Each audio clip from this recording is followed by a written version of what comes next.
a golden ball, a moss-ringed well, and a frog who bargains not for gold or power, but for a place at your table, even in your bed.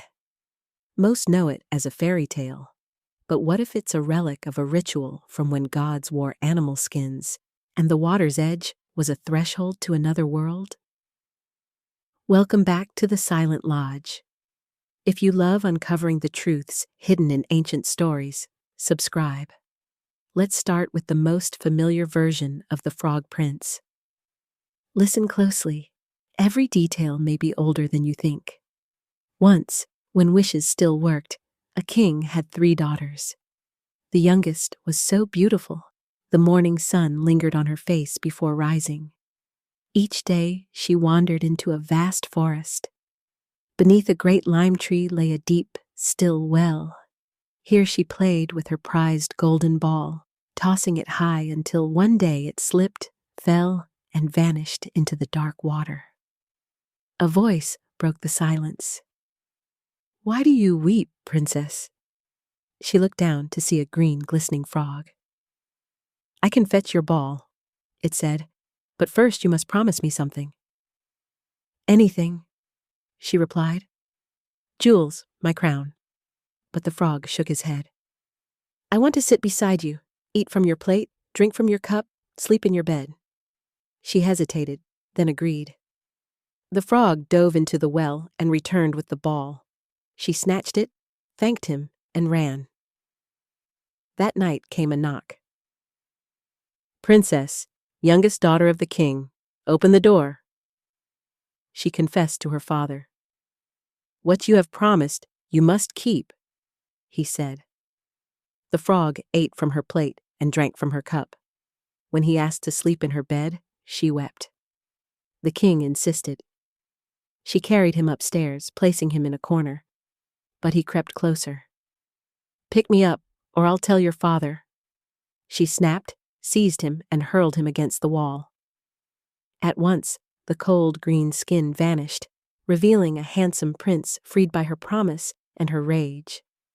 They married the next day, ending in happily ever after. But this tidy ending hides something far older and far stranger.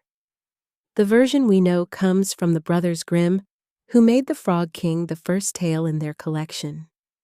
They believed it was among the oldest and most beautiful German folk stories, but their telling wasn't the one you may have heard as a child. In the original, there's no magical kiss, no gentle transformation. The frog becomes a prince only when thrown against a wall. Later, retellings softened the ending for children.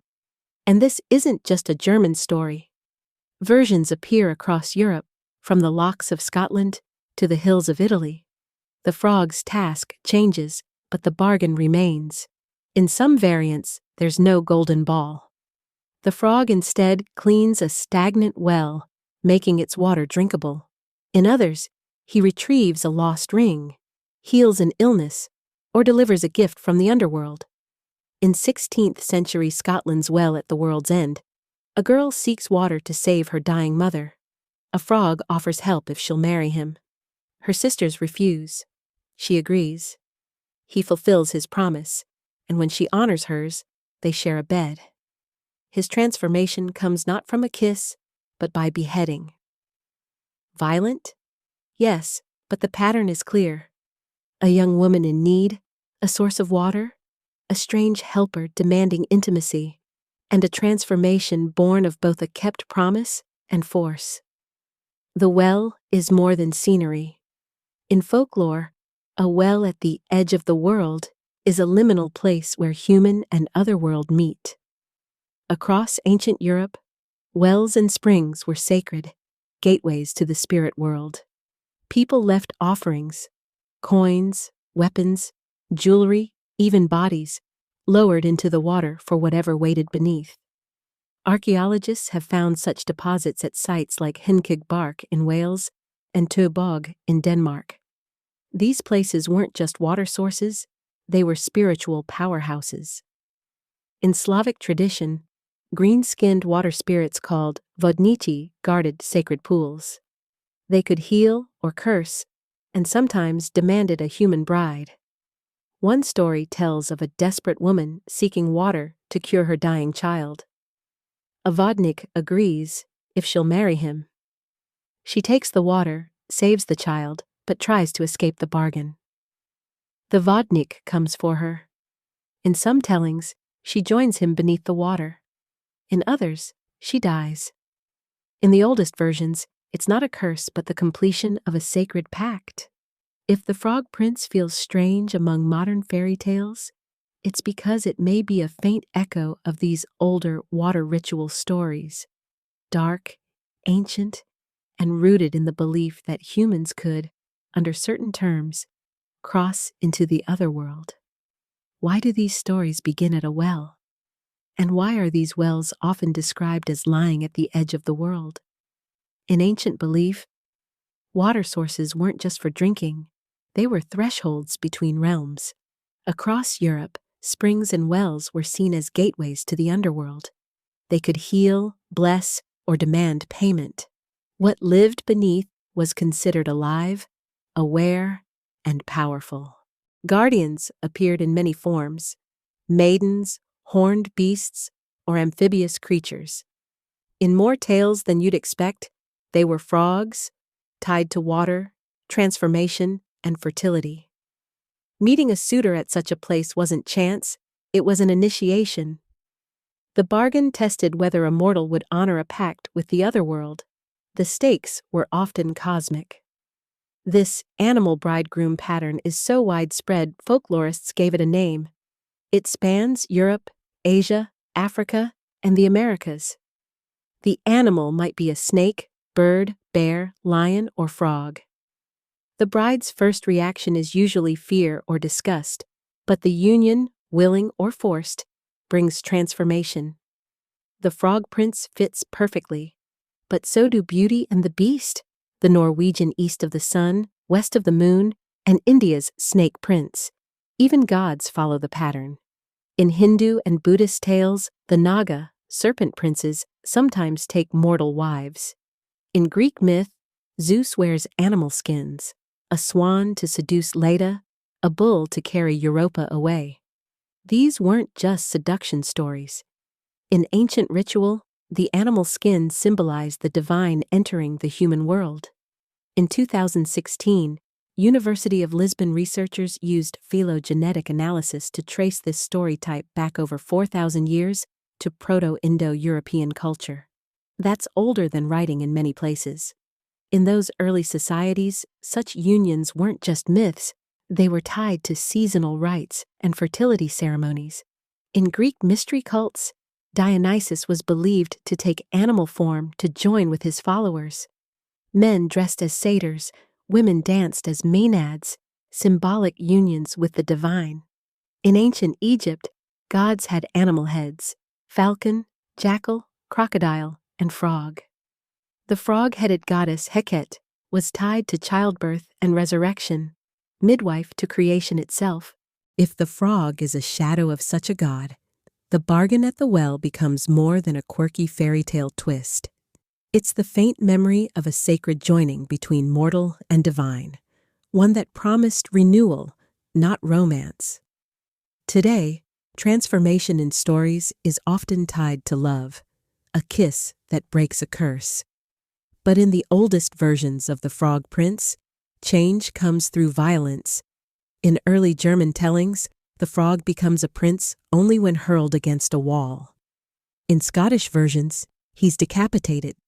In Slavic tales, he's burned, skinned, or smashed apart. To ancient peoples, this wasn't cruelty, it was creation. Many fertility rites paired union with sacrifice, the belief that life comes only through death. Mesopotamia's myth of Inanna and Dumuzi shows it clearly. After their sacred marriage, demons seize Dumuzi and drag him to the underworld. His death renews the land's fertility. This was reenacted yearly by kings and priestesses to keep the cycles turning. Perhaps the Frog Prince follows the same logic. A mortal girl joins with the other, and destruction releases the hidden power. The same pattern appears in Babylonian myth. Tiamat, the sea goddess, gives birth to the first gods. When chaos erupts, Marduk kills her, using her body to form the sky, rivers, and earth. Creation is torn from something ancient and alien. In Arctic mythology, a woman marries a bear, learns his ways, and has children who can shift between forms. But in many versions, the bear husband is killed by hunters. His death passes his knowledge to humans, beginning a new way of life. Such unions are often tied to totemic ancestry, the belief that clans descend from a particular animal. These bonds brought protection, wisdom, and identity. In Siberia, North America, and Africa, people trace their lineage to wolves, cranes, snakes, or bears. These unions weren't metaphor, they were history, sacred and binding. If that's true, the frog may not be just a cursed man. He could be the echo of a divine or ancestral being, joined and then destroyed to release power into the human world. In this view, the princess's act isn't cruelty, it's ritual completion, joining, breaking, renewal. A cycle older than kingdoms and writing, perhaps as old as human culture itself. The human-other union isn't unique to Europe. Myths from around the world follow the same pattern, suggesting it's one of humanity's oldest story forms. In Hindu tradition, serpent kings called Nagas rule underwater palaces. They sometimes marry mortal women, linking families to the realm beneath the water. Such unions bring both wealth and danger. In Japan, Toyotama Hime, daughter of the sea god, weds a human prince but warns him never to watch her give birth. He disobeys, seeing her in her true dragon form. She returns to the sea forever. Greek myth repeats the theme. Zeus becomes a swan to be with Leda, a bull to carry Europa away.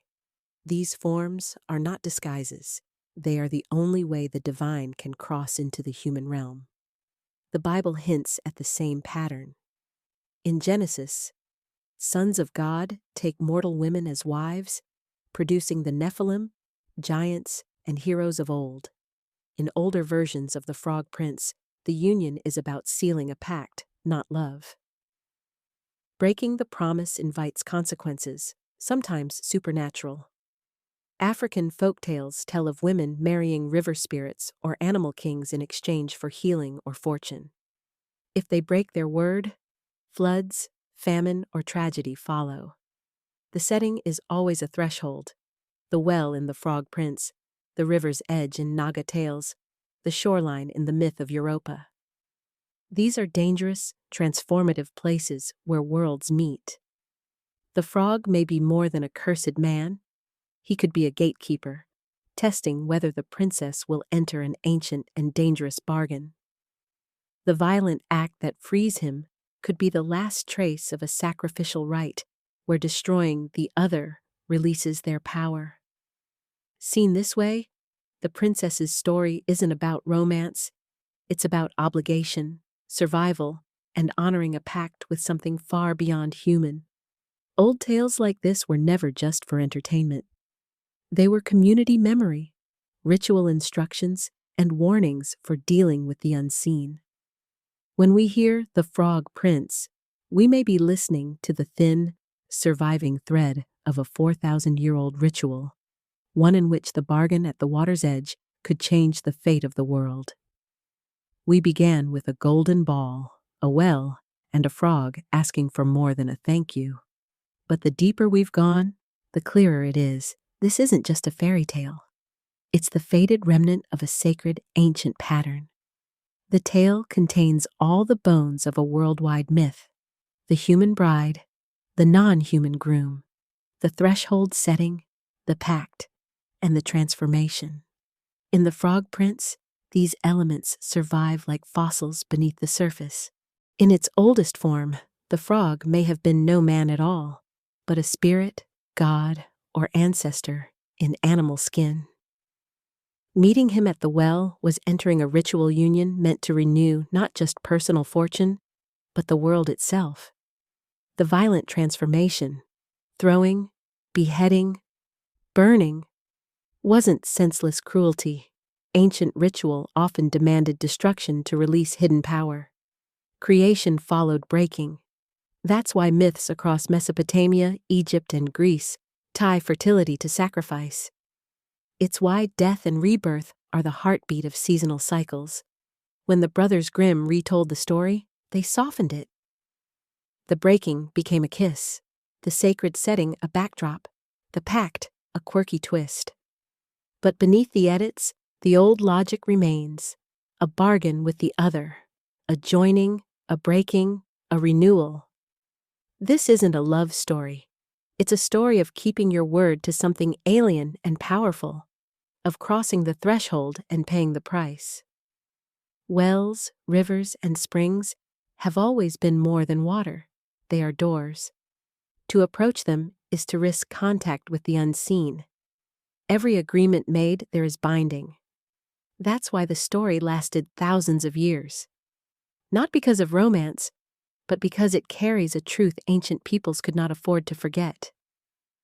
Transformation always costs something. So next time you hear, "The Frog Prince, remember?" you may be hearing something older than writing, older than kings, older than our languages, a memory from when humans still believed gods might come calling in animal form. And perhaps it's not only memory, thresholds still exist, promises still bind, and every story still has its teeth if you look deep enough. If you've enjoyed this journey into the hidden roots of an ancient tale, subscribe to the Silent Lodge. There are more stories to unearth, older, darker, and stranger than you've ever been told. Because the well is deep, and what waits in its shadow has been waiting for a very, very long time.